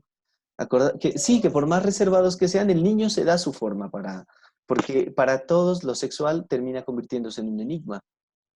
Y acordate que uno de los tres textos que revisamos de Freud para hablar sobre el Edipo, es algunas consecuencias psíquicas de la diferencia anatómica de los sexos. ¿Y cómo Freud habla de la diferencia anatómica de los sexos? Porque el niño constata de diferentes maneras que hay una diferencia sexual. Un reconocimiento, ¿no? Entonces, y sí, porque finalmente el niño por más padres reservados que tenga, por algún lado lo ve, ¿no? Ya. Listo. David me pregunta, cuando el padre se posiciona en el falo, ¿tiene ese temor a perderlo? Mira, David, aquí realmente cuando Lacan habla sobre esto, el padre queda muy bien parado. Es decir, el padre queda muy bien montado. Tanto es así que no hay elementos que nos permitan, por lo menos a mí no me, yo no tendría elementos para decirte efectivamente si el padre tiene miedo a perder. Realmente no. Pero, pero lo que pasa es que eso demuestra una lógica más profunda y es, ¿todo padre es un hombre? No puede responder Exacto. sí o no. De los que uno dice sí, ¿qué hombre no ha pasado por la castración? Entonces todos hemos pasado por la castración, sería la respuesta, ¿cierto? Ahora, si vamos a eso, uno podría preguntarse, ¿y entonces el padre cómo entra ahí? ¿Cómo un hombre de carne y hueso puede ser el padre? Se dan cuenta que interrogando eso nosotros nos damos cuenta que el padre es una cosa muy diferente a lo que es el hombre de carne y hueso que entra en la lógica. ¿Se entiende? Sí, Entonces, eso es algo digamos, que deberíamos ver porque de alguna manera eh, muestra eso, que el padre no es el genitor, pero es importante preguntarse, ¿y entonces cuál es el papel del genitor en esa vida que se constituye? Son preguntas que dejo porque realmente nos llevan a otro punto y es interrogar el lugar del padre. ¿Listo? Entonces las dejo de lado por ahora para avanzar un poco, porque sí. parece ser que nos estamos quedando. Bueno, entonces, dentro de esta cuestión, que es esta posición que adquiere el padre acá, lo importante a destacar que es la ambivalencia que tiene el niño con el padre, ¿sí? Por un lado, tiene una cuestión, una ambivalencia, unos sentimientos de amor, de cariño, porque lo saca de la madre, porque lo saca de ese deseo que lo podía devorar, y por otra parte siente rivalidad, celos hacia ese padre porque le quitó a la madre, ¿sí? Aquí el padre se concibe como un padre terrible, como un padre imaginario, como un padre que en cualquier momento me puede castrar. Bueno, así entonces pasamos al lugar, a la lógica que íbamos desde el ser. Quien me ayudó poniendo padre y padre, ¿puede quitarlo, por favor? Gracias. Entonces, muy amables. Entonces, ¿qué es lo que sucede en esta cuestión? ¿Qué es lo que sucede? ¿Qué es lo que empieza a aparecer en esta cuestión? Y es que una de las situaciones... Apaguemos los micrófonos, por favor, mientras no preguntemos.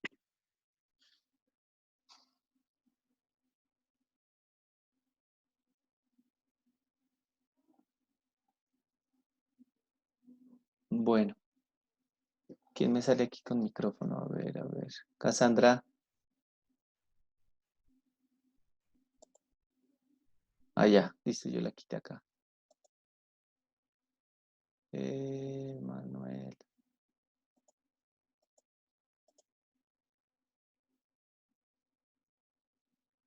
Y bueno.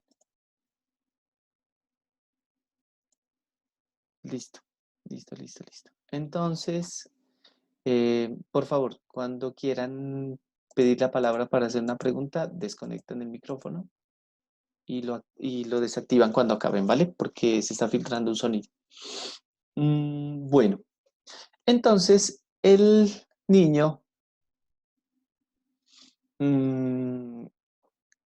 de alguna manera ya inserto en la relación con el padre, la madre orientándose hacia el lugar del padre, nosotros encontramos de alguna manera, evidentemente que esta relación en el niño produce la ambivalencia, pero no es solo la relación sentimental hacia el padre.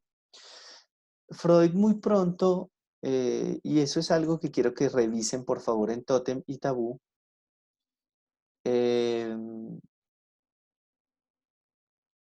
que por favor lean Tótem y Tabú, donde van a encontrar que en el Edipo la lógica que prima sobre el niño es una lógica que tiene que ver con el acto en la fantasía. ¿Qué nos dice Freud sobre esto? Freud dice que en el pensamiento anímico, en el pensamiento primitivo, muchas tribus miraban o concebían que el simple hecho de pensar una cosa la convertía en algo real. Freud dice que al niño le pasa exactamente lo mismo. ¿En qué sentido le pasa lo mismo? En que el niño, si bien desea matar al padre, ¿sí? Quiere eliminarlo de esa de esa ecuación, como que quiere sacárselo de encima.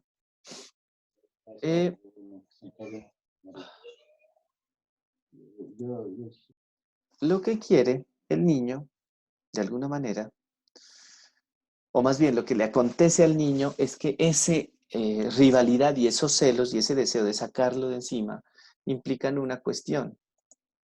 Y es que el niño efectivamente en ese pensamiento anímico que se convierte en realidad, el niño mata al padre.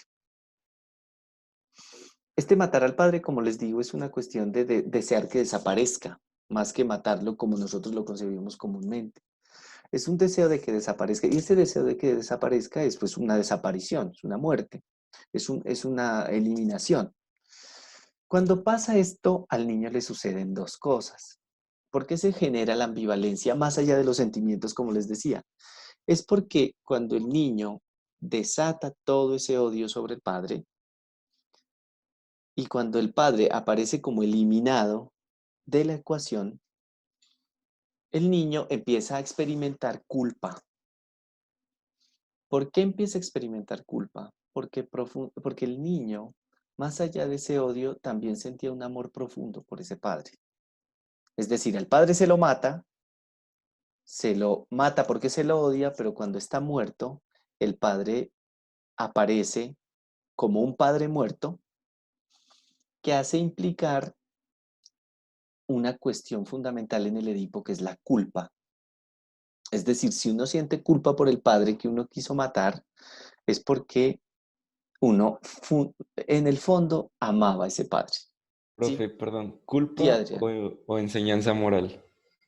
No, es una culpa que puede verse en lo moral, pero va más allá de lo moral, porque es que lo moral implica, acuérdate, una sanción del otro, una sanción de la cultura, una sanción de las leyes, mientras que acá la culpa puede estar sin que haya sanción. Les recomiendo un texto de Freud que se llama De los que delinquen por conciencia de culpa. En ese texto, ¿qué propone Freud? Ustedes lo Ya. pueden leer, es un texto maravilloso, donde Freud explica un elemento donde hay sujetos que la culpa es tan insoportable que necesitan cometer un crimen para ser castigados para que la culpa adquiera un sentido. Es decir, ¿eso qué quiere decir? Que la culpa está mucho antes que esté el castigo, cuando nuestra lógica es al revés, ¿cierto? ¿Se acuerdan? ¿Cuál es la lógica al revés? Que esté el castigo para que aparezca la culpa. Freud dice, no, es al revés. ¿Por qué? Porque la culpa es fundante. La culpa está desde el inicio, la culpa es fundamental, es decir, la culpa está desde este momento del Edipo, donde el niño elimina o quiere eliminar al padre y efectivamente en su psiquismo aparece eso. Por eso, ahí es donde empezamos el tercer momento del Edipo, porque se funda una ambivalencia. ¿Quién tiene abierto el micrófono? Está ahí en vibración, alguien. Bueno, gracias. Entonces, gracias por apagar el micrófono. Entonces, me perdí. Iba a que en este punto se funda la culpa como un afecto estructural en la vida del sujeto. Es decir, la culpa es estructural, la culpa no se puede evadir, ¿sí? Porque está en el corazón del alma, si podríamos decirlo así, en el corazón del alma humana. Y eso genera en la entrada al tercer tiempo, que es una entrada, pues que podríamos llamar la resolución, pero es una resolución muy entre comillas. No obstante, faltan 10 minutos, ¿sí? Entonces, yo voy a acabar la clase acá. Quiero saber si podemos utilizar estos 10 minutos en preguntas. Si no, voy a clavar la clase acá para poder publicar el video. ¿Sí? Los que no pudieron pues estar en vivo pueden ver el video y me imagino que el lunes nos vemos a las 7 para terminar la lógica del Edipo en Lacan, terminar el tercer tiempo y ver cómo empalmamos esto con las estructuras clínicas, que con las posiciones subjetivas del ser. Bien, profe, quería Sí, hacer una pregunta. sí, claro. Lo que nos acabo de comentar ahorita de la culpa es como el conflicto humano fundamental que hay entre lo deseado y, o sea, el deseo y la prohibición. Sí, totalmente. ¿Por qué?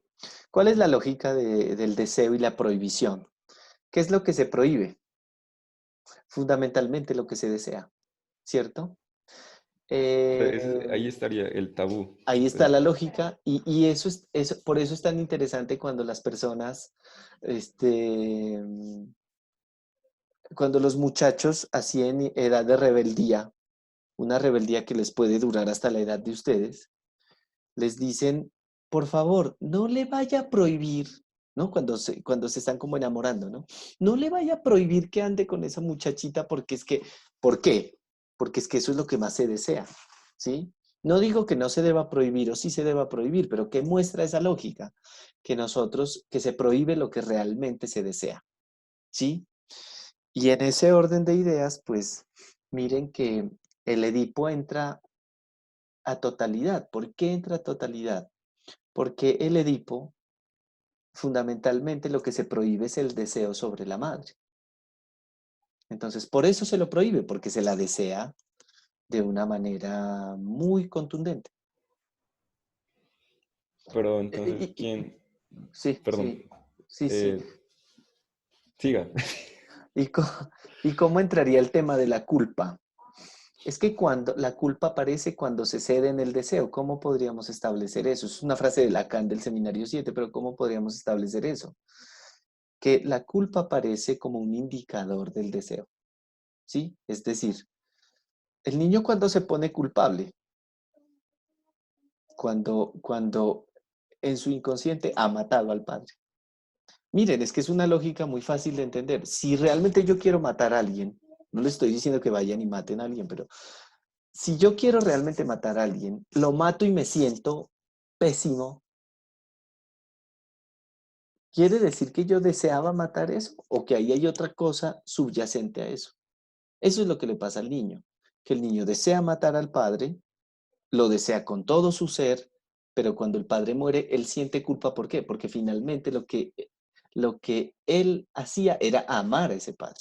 Por eso les digo que deben leer Tótem y Tabú, que espero que lo lean para el martes. Es un libro muy pequeño, Ya, sí. que ustedes puedan revisar cómo actúa la lógica del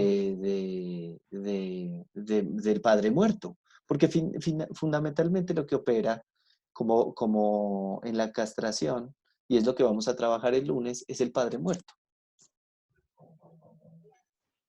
Bien, profe. ¿Te queda duda en algo, Adrián? Eh, pues sí, todavía es que seguía dando, Sí, sí, tranquilo, Estímulos. tranquilo, que eso es seguía para eso estamos acá. echando cabeza con lo del falo, profe. Me quedé bien loco. ¿Por qué? Eh, en cuanto a encontrar o decir dónde está realmente el falo. Si se dice que lo que se busca en un padre es que represente la ley más, no que lo sea. Entonces Sí. se estaría hablando también de un padre castrado. De un padre al cual le ha afectado la castración, pero realmente es un padre que sabe hacer con eso, ¿sí? ¿Cuál sería la diferencia con un hombre común que no sabe hacer con eso? ¿Sí? Es decir, en ese sentido el padre se convierte en el agente de la castración. Pero, ¿desde dónde se lo toma Adrián como para no hacerse mucho lío? Y es desde el hecho de que el padre es quien separa a la madre del niño y en eso tiene el poder fálico para hacerlo. Es decir, tiene el poder del falo para hacerlo. Ya, Entonces, por eso te digo que pero para no hacernos tanto lío en este primer momento, lo que vamos a definir es que el falo queda del lado del padre. bien, es que eso del falo en el padre está hasta el segundo tiempo del Edipo de Lacan, ¿no? ¿Sí? Porque en el tercer tiempo Ya es ya, real, ya habla de que ahí es donde dice que el falo es ya real. está en el padre, sino en la cultura en sí. Sí, pero eso hay que entenderlo un poco a la luz de Tótem y Tabú, porque realmente pues Freud dice que lo que funda la cultura es el pacto que se produce a partir del asesinato del padre. Ya, Entonces, eh, el padre sería antecultura, sería precultura, ¿sí? ok, Y claro, digamos que hay unos intercambios que son regulados por esa vía a nivel cultural, pero el padre está antes, ¿en qué sentido? Antes de la cultura, ¿en qué sentido? En que es su muerte la que la funda. Ese es el mito que Freud introduce. Y por eso es sí, importante como que lo lean para que aclare un poco eso, ¿sí? Y en ese sentido, lo que pasa es que, mira, es importante lo que tú dices de que el falo, el padre es el portador del falo hasta el segundo momento. Sí, porque en el segundo momento y en el inicio del tercer momento, el padre, ¿qué pasa? Pasa a ser un padre muerto. Es decir, el padre se constituye en un ser más poderoso cuando está muerto que cuando está vivo. Esa es la lógica de Freud y que destaca Ya. Lacan, ¿sí? Entonces, vamos a dejarlo ahí. Leamos Tótem y Tabú y el lunes retomamos esa pregunta para esclarecerla, porque finalmente lo que te digo, el falo va a quedar, pero va a quedar como un elemento que no lo alcanza alguien realmente. Solo queda el padre, pues como en un lugar mítico. O sea, que para alcanzar el falo estaría la autorrealización, digámoslo de alguna forma. Y pienso que es un tema porque realmente, como hemos hablado en algunos puntos, pues el padre no está. Entonces, no sé si podamos evocar autorrealización de ese lado. O sea, uno no, uno, no sé, tal vez para el sujeto el lugar del padre está vetado. Eso es lo que quiero decir. Ya. Entonces ahí no habría autorrealización, no habría. Hay un lugar de excepción, que es el padre. Listo, hasta ahí. Y ese lugar, pues, no podemos alcanzar. ¿Qué quiero decir con eso? Nadie puede ser padre. Podría ser una de las conclusiones. Javier, ¿me ibas a preguntar algo? No, profe, ya con el libro creo que se me aclara un poco más las dudas. Pero sí, bueno, igual si la duda subsiste, el lunes la podemos, Ah, sí, claro. ¿vale? Sí, sí, Listo. igual este es el momento para que ustedes puedan preguntar y de lo que hablamos pueda, porque sí puede ser un poco complejo, ¿no? Profe, yo tenía una pregunta. Dale, Javier. La desautorización de la madre hacia el padre, ¿hay un momento crítico en la vida de pronto? O sea, en la niñez, para que Sí, sea sí, sí, sí, de una sí, manera inconsciente para el mismo niño sí, desautorizar al padre, ¿cierto? Pero sí, de ahí en sí, adelante también podría haber una desautorización. sí, sí, claro, claro, es que hay esta señora que viene a hacer esta consultoría que yo les digo la semana tras anterior.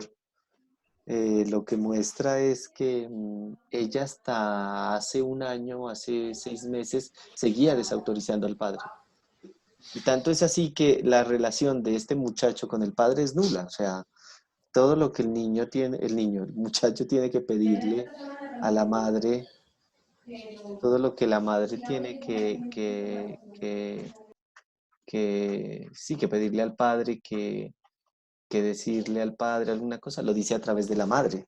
Es la madre la que le tiene que, que suplir en eso, ¿no? Entonces sí, eso hasta, hasta grande puede pasar. O sea, así nos haya hablado de la desautorización mucho antes, podría existir después de unos 20 años, se podría todavía desautorizar al padre de alguna manera, así no sea directa. Sí, lo que pasa es que en eso hay dos momentos que pienso que debemos nosotros establecer bien. Y es que si una madre ha dicho cosas buenas o ha establecido, bueno, no, dicho cosas buenas no porque entramos en la misma lógica de bueno o malo, pero si una madre ha tenido cierto discurso sobre un padre, por ejemplo, mi hijo, ese es su papá, respételo. Ese es su papá, sea lo que sea, es su papá. Ustedes han escuchado esas frases, ¿cierto? Si esto aparece en un primer momento, este, yo pienso que el padre va a tener una lógica, ¿sí? Y si ese padre que ha entrado de esa manera empieza a ser desautorizado después de 20 años, pues yo no veo como mucha consecuencia, porque es que, ¿qué padre es el que termina importando? El que la madre introduce a nivel de discurso, pero que el niño también capta inconscientemente. ¿Sí me hago entender? Sí, Entonces digamos que ahí el padre entraría, pero por ejemplo es una lógica diferente a que si el padre es dicho de esta forma, es que ese es su papá, pero él no le haga caso, mijo. O ese es su papá, pero él es un viejito ahí que no sirve de mucho, ¿sí? Si hay esa desautorización cuando el niño está en esta situación que les digo, que estamos trabajando sobre el Edipo, y después, 20 años después, vuelve a aparecer, pues hay como una correspondencia frente a eso, ¿sí? Porque se trata de que padre también queda en el inconsciente. Eh, ¿Ves? Entonces entra por esa lógica. Ya, gracias, profe. Sí, sí quedó Bien, entendido. profe. Con muchísimo gusto. ¿Algo más? ¿Alguien más? ¿Alguna pregunta más? David me pregunta acá cómo lo encontramos los videos en YouTube. Yo voy a publicarlo y en la tarde le envío la dirección a Adrián, ¿vale? La idea es que lo puedan ver en YouTube. Listo, profe. ¿Listo? ¿Alguna otra pregunta, Bien. muchachos? Señoritas.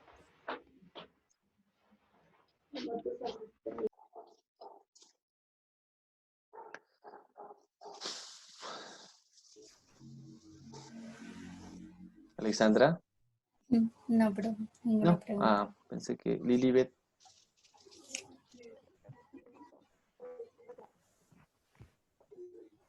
Bueno, pensé que como habían abierto los micrófonos,